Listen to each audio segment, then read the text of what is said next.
ابو سعید خدری رضی اللہ عنہ فرماتے ہیں ان النبی کہ نبی صلی اللہ علیہ وسلم قال آپ نے فرمایا ما من مسلم یدعو بدعوۃ لیس لها فیها اثم ولا قطیعۃ رحم الا آتاہ اللہ بها احدى ثلاث، کہ جب کوئی مسلمان دعا کرتا ہے جس میں گناہ یا قطع رحمی کی بات نہ ہو، گناہ کی دعا نہیں کرنی چاہیے، انڈرسٹوڈ بات ہے۔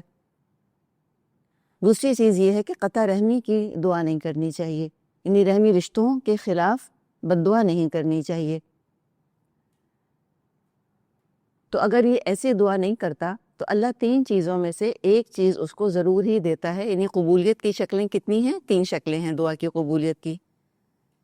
تو کیا ہے پہلی چیز؟ اما ان یعجل لہ دعوتہ، ایک تو یہ ہے کہ دعا کے مطابق اس کی خواہش پوری کر دی جائے، وَإِمَّا أَن يَدَّخِرَهَا لَهُ فِي الْآخِرَةِ، یا اس کی دعا کو آخرت کے لیے ذخیرہ اجر بنا دیا جائے، یہ بھی ہو سکتا ہے کہ آخرت میں اس کو اجر ملے۔ اور یہ بھی ہمیں احادیث میں مضمون ملتا ہے کہ ایک شخص کو یا کچھ لوگ ہوں گے ایسے جن کو ڈھیروں ڈھیر اجر دیا جا رہا ہوگا قیامت کے دن، اور وہ کہے گا کہ یہ کس چیز کا اجر ہے، میں نے تو ایسی کوئی نیکی نہیں کری جس کے بدلے مجھ کو اتنا اجر ملے۔ تو اس سے کہا جائے گا یہ تیری وہ دعا ہے جو دنیا میں قبول نہیں ہوئی تھی۔ تو اس وقت لوگ تمنا کریں گے کہ کاش ہماری کوئی دعا قبول نہ ہوئی ہوتی۔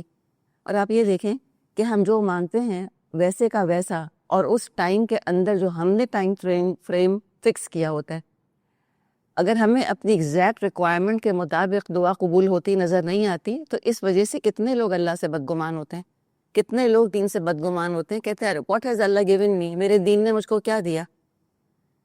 کتنے لوگ عبادتوں سے بدگمان ہو جاتے ہیں کہ کیا فائدہ ہوا نماز پڑھنے کا، کیا فائدہ ہوا میرے حجاب کرنے کا، میں تو اللہ تعالیٰ سے مانگا تھا، اللہ نے تو دیا نہیں مجھ کو۔ پھر ہم کوشش کرتے ہیں سمجھانے کی، تو آگے سے بعض دفعہ بچے جواب یہ دیتے ہیں ہاں تو اماں میرا فلاں دوست ہے وہ تو نماز بھی نہیں پڑھتا، اور وہ تو ساری رات پارٹیز کرتا ہے، اس کی تو گرل فرینڈز بھی ہیں، اس کے تو اتنے گریڈز آ گئے، اس کو تو فلاں جگہ جاب مل گئی، اس کے ساتھ تو یہ اور یہ اتنا اچھا معاملہ ہو گیا۔ تو یہ خیالات آتے ہیں۔ تو لہٰذا سمجھنے کی بات یہ ہے کہ ہو نہیں سکتا کہ مومن کی دعا قبول نہ ہو۔ اور بات پھر کیا ہے؟ ایمان، کہ اللہ کے ساتھ ہم نے اپنا دل کا معاملہ کیا رکھا ہوا ہے، اللہ کے ساتھ ہمارا کیا گمان ہے، کہ اللہ ظالم ہے؟ نعوذ باللہ، کیا ہم نے ایکویٹ کر دیا ہے کہ جو گناہ کرتے ہیں وہ عیش کرتے ہیں، جو نیکیاں کرتے ہیں وہ تو مارے جاتے ہیں؟ شیطان یہ ایکویژن ڈال دیتا ہے نا دماغ کے اندر کہ تمہیں ملا کیا یہ سارا کچھ کر کے، دعا تو تمہاری قبول ہی نہ ہوئی، مانگی تم نے تھی مل فلاں کو گئی، یہ ہوتا ہے نا۔ تو اس میں پھر انسان یہ دیکھ لے کہ میرا اپنے رب کے ساتھ تعلق کیسا ہے۔ اگر یہ خیال آ رہا ہے، بدگمانی اللہ کے خلاف آ رہی ہے، تو ایمان کی پہلے فکر کریں، دعا کو تو چھوڑیں، دعا کا تو پھر دیکھا جائے گا۔ میرا رب ہے، میں نے کچھ مانگا تھا وہ مجھ کو نہیں ملا، میں نے صحت مانگی تھی اس ٹائم فریم میں نہیں ملی، کسی اور کے لیے صحت مانگی تھی اس کو صحت نہیں ملی بلکہ اسی بیماری میں انتقال ہو گیا، میرے رب نے یہی چاہا تھا۔ ہم اپنے رب کی رضا میں راضی ہیں، اور دعا کر کے ہم اپنا اللہ تعالیٰ سے تعلق مضبوط کر رہے ہیں۔ بس یہ بات ذہن میں رکھ لیں کہ میرے رب نے مجھ کو توفیق تو دی نا کہ میں اس کو پکاروں۔ کتنے لوگ تو بیچارے ایسے بے توفیق ہیں کہ ان کو تو دعا مانگنے کی بھی فرصت نہیں ہے، نہ ان کا دل چاہتا ہے دعا مانگنے کا، اور کتنے ایسے ہیں جو پتہ نہیں کن مخلوقات کے آگے اور بتوں کے آگے ماتھے رگڑ رہے ہیں، کن قبروں کے آگے وہ جو ہے وہ ہاتھ اٹھا کے دعائیں مانگ رہے ہیں۔ اللہ نے مجھ کو ان چیزوں سے تو بچا لیا۔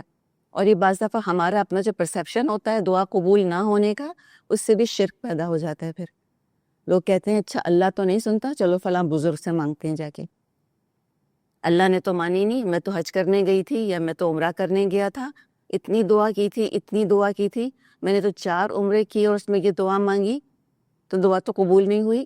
شیطان وسوسہ ڈالتا ہے وہ جو فلاں پیر کا مزار ہے، وہ جو فلاں وہ جگہ ہے وہاں جا کر مانگو، اور پھر کیا ہوگا کہ وہاں جا کر مانگی اور کیا ہوا؟ جو اللہ سے مانگا تو اللہ نے اس وقت دے دیا۔ یہ بتائیں کتنی بڑی آزمائش ہے، ایمان بھی گیا، قبولیت کا وقت تو وہی تھا، اور سنتا اللہ ہی ہے۔ اس قبر کے اندر بیچارہ جو پڑا ہوا ہے اس کی کیا حیثیت ہے، وہ جو بت بنا ہوا ہے اس کی کیا حیثیت ہے، اندھا بہرا گونگا بے جان، وہ کیا کر سکتا ہے؟ کچھ بھی نہیں کر سکتا، دینے والا تو اللہ ہی ہوتا ہے۔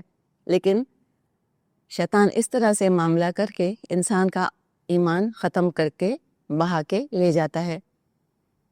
تو بس یہ اللہ تعالیٰ کا شکر ادا کرنا چاہیے کہ اللہ تعالیٰ ہمیں دعا کی توفیق مل گئی۔ یہ خود ایک نیک عمل ہے۔ عمل صالح کی بہت ساری قسمیں ہیں، قول بھی جو ہے وہ عمل صالح کے اندر آتا ہے۔ تو اللہ کو پکارنا، یا اللہ کہہ کے، اللہ تعالیٰ پلیز، اللہ اے میرے رب، اے میرے مالک، یا ودود، یا غفور، یا رزاق، یا جبار۔ جبار اتنا پیارا نام ہے اللہ تعالیٰ کا، بگڑا معاملہ درست کرنے والا، بگڑی چیزوں کو ٹھیک کر دینے والا، بگڑی قسمتوں کو بنا دینے والا۔ یا قدیر، یا قدیر، یا علیم، پکاریں اللہ میری یہ دعا قبول کر لے، اور مانگے جائیں، بس لپٹے جائیں اللہ تعالیٰ سے۔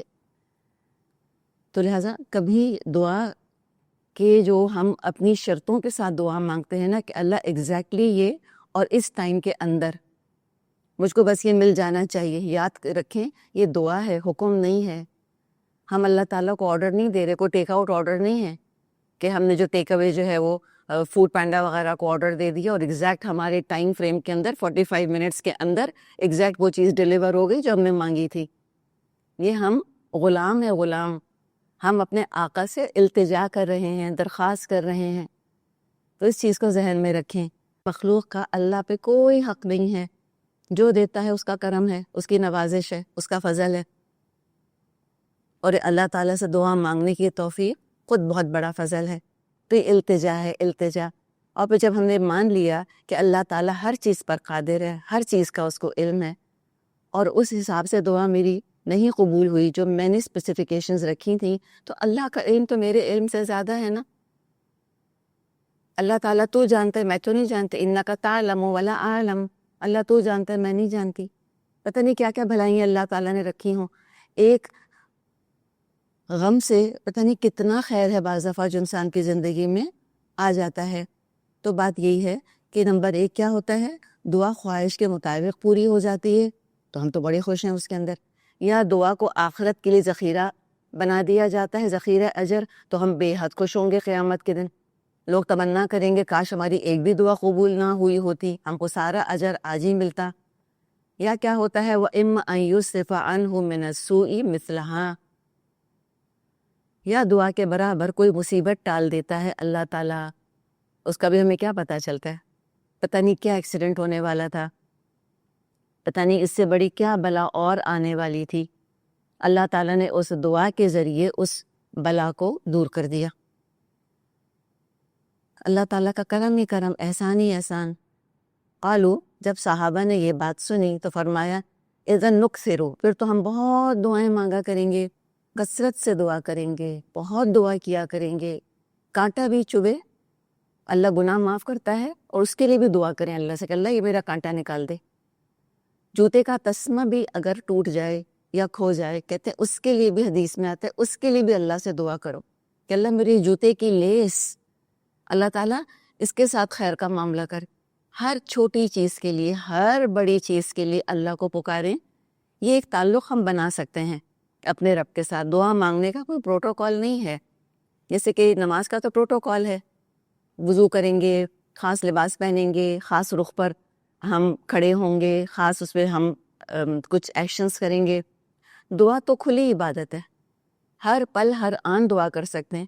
تو ایک کام ہم یہ بھی کر سکتے ہیں کہ اپنے رب کے ساتھ نا کانسٹنٹ گفتگو کو شروع کر دیں، یہ چینل اپنا اوپن کر دیں، 24/7 ہی چینل کھول لیں۔ رات کو کبھی آنکھ کھولیں، بہت اچھا ہے کہ ہم تہجد پڑھ لیں، رائٹ، لیکن اگر ہمت نہیں ہو رہی، نہیں اٹھا جا رہا، کیا کچھ بھی نہ کریں، دعائی کر لیں لیٹے لیٹے، اللہ مجھے معاف کر دے، اللہ میری فلاں خواہش ہے، مجھے یہ چیز چاہیے، کل میرا یہ کام ہونا ہے، اللہ اس کام کو کروا دے، اس میں آسانی کر دے، اللہ فلاں کے ساتھ خیر کر، اللہ مجھ کو یہ تکلیف ہے یہ دور کر دے، دعائیں شروع کر دیں۔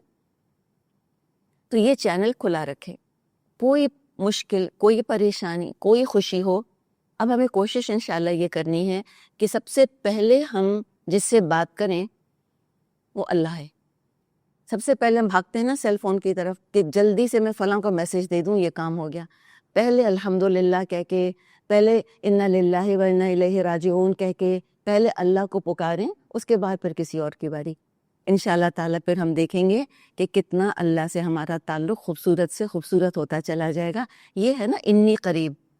اذا سألک عبادی عنی، جب آپ سے میرے بندے میرے بارے میں پوچھتے ہیں تو کیا کہیں؟ فإنی قریب، میں تو بالکل قریب ہوں. اللہ تو قریب ہے، ہم دور ہو جاتے ہیں اللہ تعالیٰ سے، شیطان کے وسوسوں کی وجہ سے، یا اپنی غفلت کی وجہ سے، یا اپنی بدگمانی کی وجہ سے. تو لہٰذا اللہ کو قریب محسوس کریں، بہت باتیں کیا کریں اللہ تعالیٰ سے.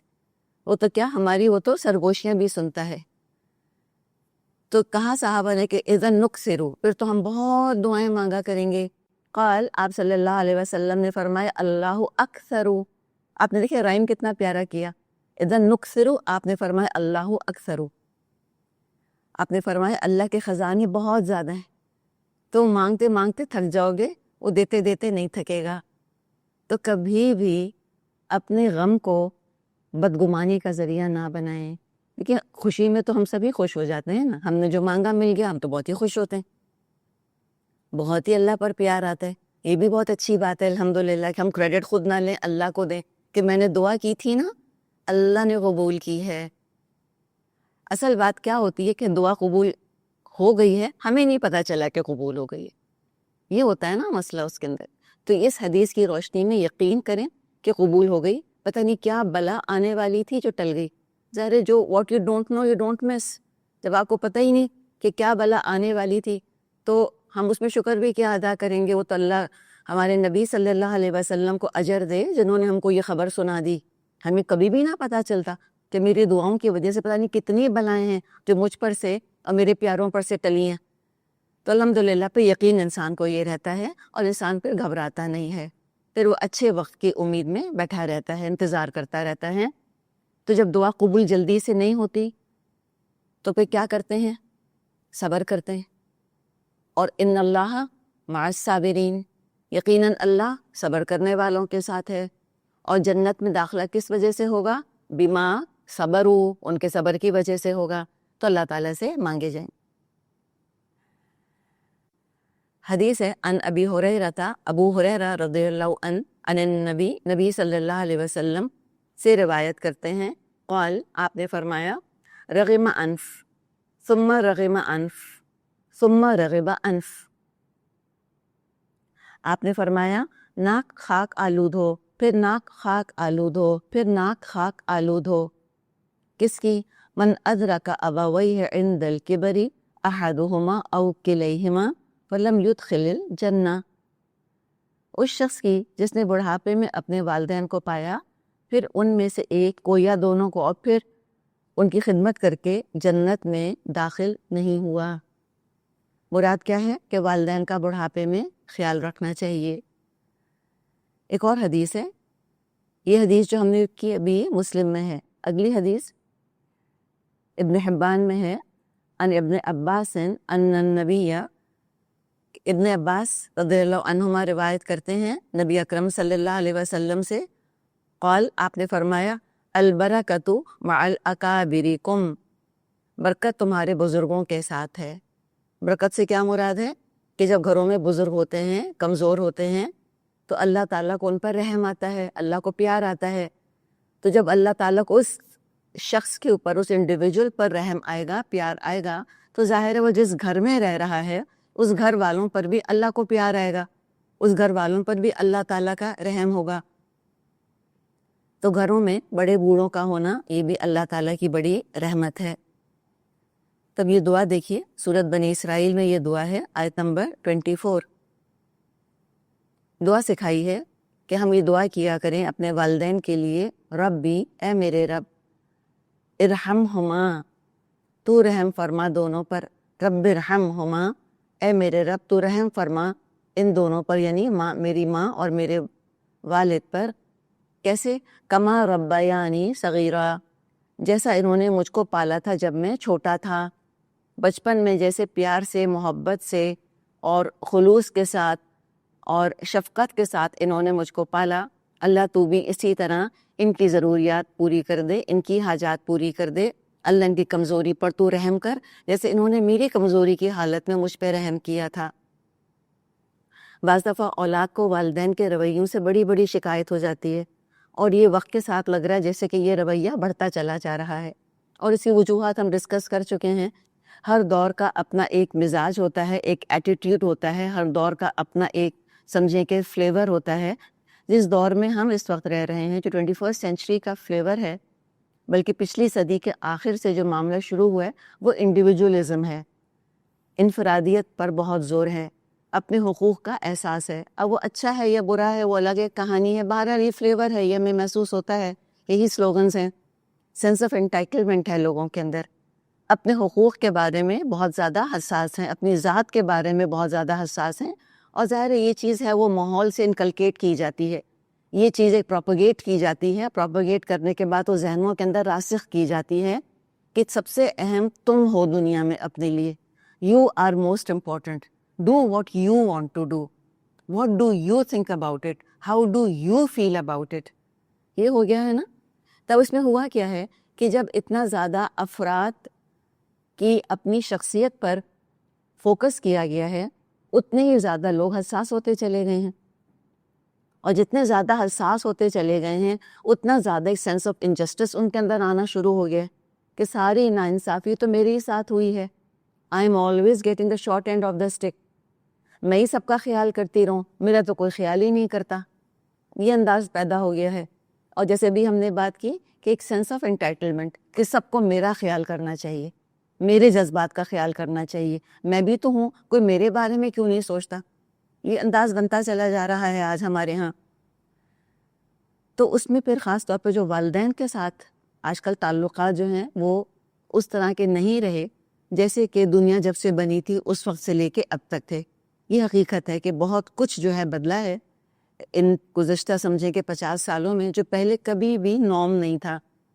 والدین کا خیال کرنا نارم تھا، والدین کی خدمت کرنا نارمل چیز تھی، انڈرسٹوڈ تھی کیسے ہوگا، اور ہم دیکھ رہے ہیں کہ اس میں تبدیلی آ رہی ہے، اور اس کی ایک وجہ ہم یہ بھی دیکھ رہے ہیں کہ والدین اور اولاد کے اندر تعلقات بگڑ بھی بہت رہے ہیں، اور ہم نے بات پہ شکایتوں کی تو چاہے تربیت میں کچھ بھی ہوا ہو، اتنا ہم یاد کر لیا کریں کہ میں جو آج زندہ ہوں کس کی وجہ سے، اتنا سوچ لیں صرف، آج جو زندگی کی نعمت ہے، آج جو مجھ کو میں زندہ ہوں تو اپنے انڈیویجول ہونے کا احساس ہے، اپنے رائٹس کا احساس ہے، کس کا احسان ہے؟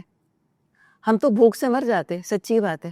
اگر ہماری ماؤں نے ہم کو دودھ نہ پلایا ہوتا، اگر ہمارے باپ نے ہم کو نہ کھلایا پلایا ہوتا، ہم تو کب کے مر گئے ہوتے، ہم تو پتہ نہیں کتنی بیماریوں میں مر گئے ہوتے، بخار ہم کو چڑھا تھا، کبھی کچھ اور ہوا تھا، ہم تو اسی وقت ختم ہو گئے ہوتے۔ تو بجائے اس کے کہ نٹ پکنگ کی جائے کہ اس وقت ڈانٹا تھا، اس وقت تھپڑ مار دیا تھا، اس وقت میری فرمائش پوری نہیں کی تھی، مجھ کو نیو ٹراما ہو گیا تھا، ایک سینس آف انفیریورٹی میرے اندر آ گیا ہے، اور آج کل پھر رواج ہے نا ہر اپنی نفسیاتی خرابی کا الزام والدین کے اوپر رکھ دینا کہ ماں باپ نے بچپن میں یہ کیا تھا نا، اس کا ٹراما چل رہا ہے میرے ساتھ اب تک۔ تو ان چیزوں کو ایک طرف رکھیں، اتنا دیکھیں کہ آج جو زندگی ہے یہ کس کا احسان ہے؟ اللہ کے بعد انسانوں میں سب سے بڑا احسان والدین کا ہے۔ اپنی طرف سے جتنا حسن سلوک ان کے ساتھ ہم کر سکتے ہیں ان کے ساتھ ہم حسن سلوک کریں۔ اور یہاں خاص طور پہ جو ہم مضمون دیکھتے ہیں کہ اللہ تعالیٰ ان پر رحم فرما، جیسا کہ انہوں نے مجھ پہ رحم کیا تھا جب میں چھوٹا سا تھا، یعنی جیسے مجھ کو انہوں نے پالا تھا، اللہ تو بھی ان کی ضروریات پوری کر دے، خواہشات پوری کر دے۔ تو یہ تو ہر ایج میں ہونا چاہیے، خاص طور پہ بڑھاپے کی حالت میں تو بہت ضروری ہے، جب والدین بوڑھے ہو جاتے ہیں 70 سال سے اوپر، اب ہم ان کی شکل صورت نہ دیکھیں کہ وہ تو بالکل ینگ لگتے ہیں، وہ تو بہت ایکٹیو ہیں، کچھ بھی ہو، فساد کیسا بھی ہو، اندر سے بڑھاپا تو آ جاتا ہے نا، اور 60 سال سے اوپر تو بڑھاپا ہے ہی، اس میں کیا شک ہے، چاہے دیکھنے میں لگیں یا نہ لگیں۔ اینی بڈی اوور 60 از اولڈ۔ اب اس کو یوتھ آف اولڈ ایج کہہ دیں، جو مرضی ٹائٹلز دے دیں، دیکھیں کال اسپیڈ اے اسپیڈ، حقیقت حقیقت ہے۔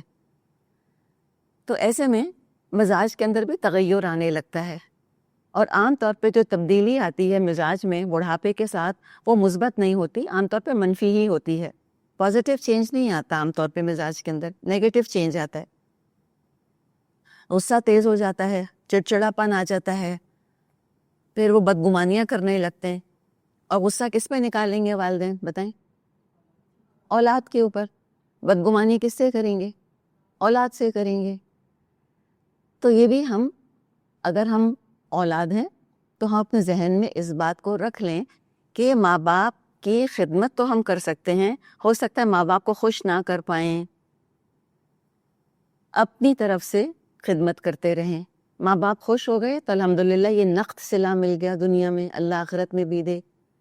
اگر وہ خوش نہیں ہوتے، خیال کر لیا ان کے چہرے پہ مسکراہٹ نہیں آتی، خیال کرتے ہیں توقعات ان کی پوری ہوتی نہیں، ایک توقع پوری کرتے ہیں وہ ایک اور توقع سامنے آ جاتی ہے، کوئی بات نہیں، دعا کرے کہ اللہ خوش ہو جائے، بس اللہ قبول کر لے میری یہ خدمت، اللہ مجھ سے راضی ہو جائے. بعض دفعہ اولاد ماں باپ کی خدمت کرتی ہے اور ماں باپ کی شکایتیں ختم نہیں ہوتی، وہ ناراض ہی رہتے ہیں، خفا ہی رہتے ہیں، تانے دیتے رہتے ہیں، بدگمانی کے مظاہرے کرتے ہیں. اولاد سے کہتے ہیں تم نے کچھ خیال نہیں کیا، تم لوگ میرا بالکل خیال نہیں کرتے. اولاد تنگ آ کر خیال کرنا چھوڑ دیتی ہے، کہتے ہیں بھئی آپ تو خوشی نہیں ہوتی تب ہم کیا کریں. تو یہ تو نہیں کر سکتے نا، ہم چھوڑ نہیں سکتے. ڈانٹے کھا لیں کوئی بات نہیں، در کمرے سے نکال دیا، کمرہ بند کر کے بیٹھ گئے، چپ چاپ بیٹھے رہے کمرے کے باہر، جب دروازہ کھلے گا تو بات کر لیں. پھر فون کیا، خفا ہو گئے، فون ایک دم پٹخ دیا آپ کے اوپر، کٹ آف کر دیا. تو پہلے تو فون پٹخا جاتا تھا نا جب وہ لینڈ لائنز ہوتی تھیں، اب کیا ہے بند کر دیا فون، ٹھیک ہے کوئی بات نہیں، انتظار کریں دوبارہ کال کر لیں. تو ماں باپ کے ساتھ ایگو کا معاملہ نہیں رکھنا چاہیے. دو رشتے بڑے امپورٹنٹ ہیں جن کو کہ ایگو خراب کر دیتا ہے، انا پرستی، ایک اولاد اور والدین. تو اولاد کبھی بھی ماں کے آگے یا باپ کے آگے ایگوئسٹک نہ بنے، ٹھیک ہے. سبھی کچھ تو ان کا ہے نا، ہماری عزت بھی انہیں کی ہے. اگر وہ ہماری بے عزتی کرتے ہیں تو کیا ہوا، کون سی بڑی بات ہے؟ ہم نے کیا سمجھا اپنے آپ کو؟ یا تو کوئی ہمارے اندر کوئی ایک اپنے کچھ ہونے کا احساس ہے کہ مجھے کیسے ڈانٹا، میں تو اتنی بڑی ہستی ہوں. تو خود غرور ہے، شکر کریں ڈانٹا تاکہ وہ غرور ٹوٹا، تکبر ٹوٹا. میں کیا اور میری حیثیت کیا اور آپ کیا اور آپ کی حیثیت کیا. تو اگر ڈانٹ دیا تو کیا ہوا، ہم کون سے کوئی چاند کے ٹکڑے، کوئی بات نہیں ڈانٹ دیا. کیا اپنے آپ کو ہم نے اتنا کوئی رسپیکٹیبل سمجھا ہوا اور اتنا کیا ہم نے باعزت سمجھا ہوا ہے؟ ہوتے ہیں تو ہوں گے سی او کسی کمپنی کے، ہوں گے ہماری بلا سے، ماں باپ کو کیا فرق پڑتا ہے اس سے؟ ہوں گے نوبل پرائز یافتہ، ٹھیک ہے ہوں گے اپنی جگہ، ماں باپ کو کیا فرق پڑتا ہے؟ تو ماں باپ اگر بے عزتی کرتے ہیں تو سو واٹ، کون سی بڑی بات ہے، کوئی بات نہیں. تو اس میں ایگو ایشو نہیں ہونا چاہیے. اور دوسرا، ہسبینڈ وائف کے بیچ میں ایگو ایشو نہیں ہونا چاہیے. اوبیسلی ماں باپ کے لیول کا تو معاملہ نہیں ہے وہاں پر، لیکن بہرحال بعض دفعہ یہ ایگوئسٹک ہونا، انا پرستی ہونا، بہت زیادہ حساس ہونا، یہ چیز بھی پہ شوہر بیوی کے رشتے کو خراب کر دیتی ہے. تو یہ بہت ہی پیاری دعا ہے جو اللہ تعالیٰ نے سکھائی ہے. اور دیکھیں بات ساری یہ ہے کہ جو بھی ہم میں سے والدین رکھتے ہیں اور جو بھی ہم میں سے اولاد رکھتے ہیں، یہ سوچ لیں کہ اپنے بڑھاپے میں ہم کیا چاہیں گے کہ میری اولاد میرے ساتھ کیسا معاملہ کرے، کہ میری اولاد میری ڈانٹ سنے یا میں اولاد کی ڈانٹ سنوں. سوچ لیں کیا چاہیں گے بڑھاپے میں ہم، کہ میں اپنی اولاد کی تربیت کروں، ان کو نصیحت کروں، ان کی خرابیاں ان کو بتاؤں، یا میری اولاد میری تربیت کرے 80 سال کی عمر کی جب میں ہو جاؤں، اور میری اولاد میری اصلاح کرے، اور میری اولاد نصیحتیں کرے، اور میری اولاد مجھ کو میری خرابیاں گنوائے. یہ چاہوں گی میں؟ آپ چاہیں گی اپنے لیے؟ کبھی بھی نہیں چاہیں گے ہم. تو جب ہم یہ اپنے لیے نہیں چاہتے تو ماں باپ کی جان کیوں کھاتے ہیں جا کر؟ نصیحت کا زمانہ نہیں ہے، تربیت نہیں کر سکتے ماں باپ کی ہم. اولاد ماں باپ کی تربیت نہیں کر سکتی، والدین اولاد کی تربیت کرتے ہیں. ہاں سمجھایا جا سکتا ہے، نقصان دہ چیزوں کا احساس دلایا جا سکتا ہے، تمیز تہذیب کے دائرے میں رہتے ہوئے بات کی جا سکتی ہے، وہ اپنی جگہ ہے. وہ تو انشاءاللہ آگے سورہ انعام پر ہم پہنچیں گے، ابراہیم علیہ السلام کا قصہ آئے گا، وہاں انشاءاللہ بہت سے اسباق ہمارے سامنے آ جائیں گے. تو لہٰذا اپنی طرف سے خیال کر کے، اور پھر بھی حق تو ادا نہ ہوا، پھر اب یہ دعا کرنی ہے. اس کو بھی نماز میں جو ہم دعائیں مانگتے ہیں، تشہد میں درود پڑھنے کے بعد جو ہم دعائیں مانگتے ہیں، ربنا آتینا فی الدنیا بھی ایک دعا ہے اس کے اندر، پھر رب اجعلنی مقیم الصلاۃ بھی لوگ الحمدللہ دعا مانگتے ہیں. اس دعا کو بھی ہم شامل کرنے کی کوشش کر لیں، ہر نماز میں نہیں تو چلیں ایک آدھ دفعہ ہی صحیح. کیا دعا ہے؟ ربی، اے میرے رب، ارحمہما، ان دونوں پر رحم فرما، رب ارحمہما کما ربیانی صغیرا، یہ دعا مانگ لیا کریں۔